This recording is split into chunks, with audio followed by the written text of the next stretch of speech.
करे जा हम तोहरा से दिल लगैनी तू दिमाग लगा देलू। तू पैसे के चक्कर में हमके कंगाल बना दे।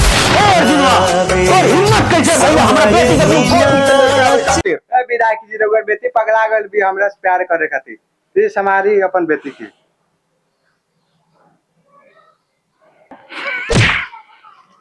हे अर्जुनवा जबान पर लगाम दे। वैशाली विधायक राजा ठाकुर के बेटी हिया। बाबूजी रउरा जेकर छाती पर लात मारनी है वो हमार होखे वाला सुहाग राउर दमाद। ए विधायक जी सुने नहीं अपन बेटी का जवाब। अब हम ही बने राउर दमाद।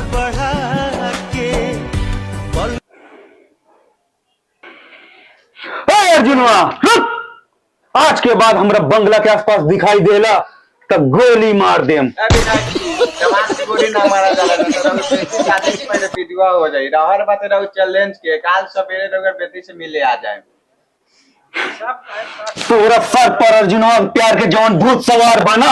अर्जुनवा मर जाई तोरा प्यार से भूत उतर जाई। हे भीमा हुकुम करी सरकार। हमरा बंगला के आसपास जब अर्जुनवा दिखाई देता तो ओकरा गोली मार दे भीमा। ठीक बा सरकार, अपने के आज्ञा का पालन जरूर होई सरकार। रउआ जौन कहे हम तैयार बन बाबूजी। हमरा गलती की सजा अर्जुन के मत दी बाबूजी। ओकर जीवन दान एक शर्त पर देम। बोल मंजूर बा? हर शर्त मंजूर बा बाबूजी।